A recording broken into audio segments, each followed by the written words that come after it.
sure gluing doesn't make very thrilling viewing. I rhymed. But it's obviously an important part of the process. So I'm just going to glue the wings on to the first of my two Telecaster type guitars. Now I've already cut the wings out, so it might not have been easy to simply put a clamp across that way because it wasn't a flat surface.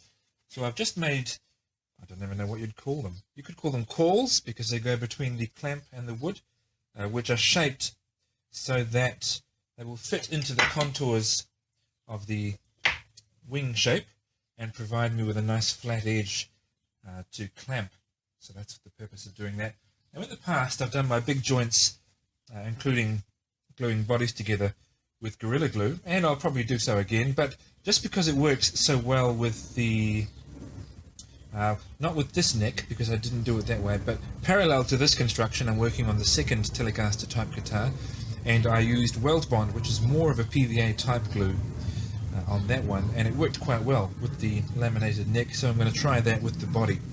And really there's not much to say other than let's just glue this thing up and then clamp it and leave it overnight.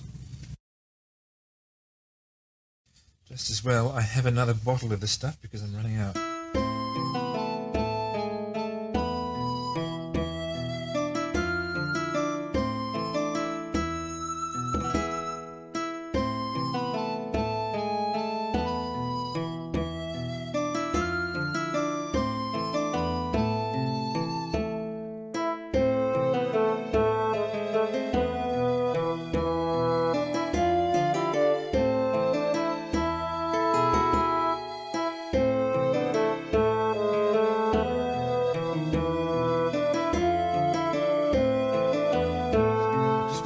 One of the wings and it wouldn't move. It started to cure quite quickly.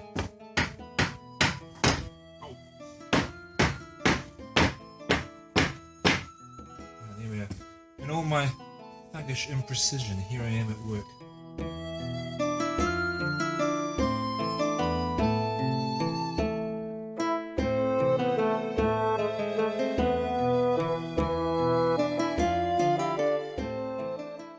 Here's to be working. I hope it does.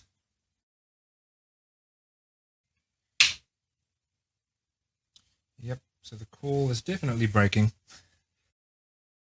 That just means I won't be able to use it a second time, probably.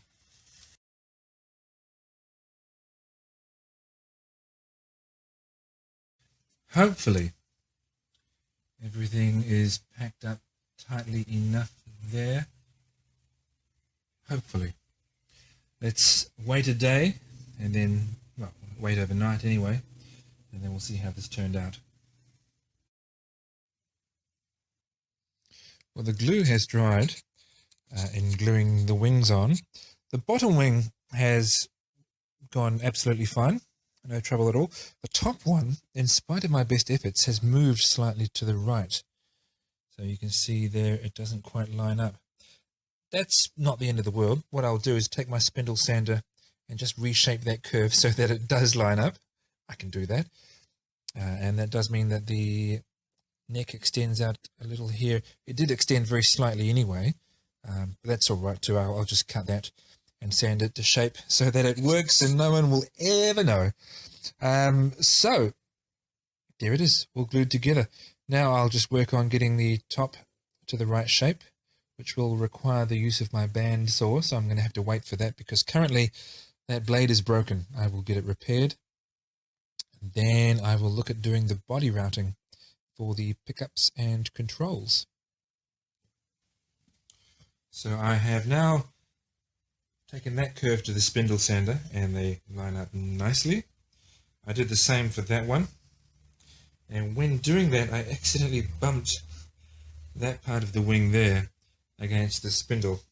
I left a little gouge in it, so I'm just going to sand that out now. But then I'll be able to turn my attention to the top. Whoops, I should turn my... Whoops, there I go again. It's so easy. This is why it's so much better sanding them when they're not attached.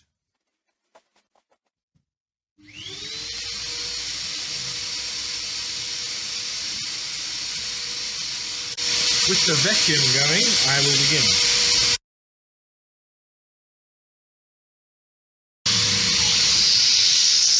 And we are done. I'll just clean up that edge.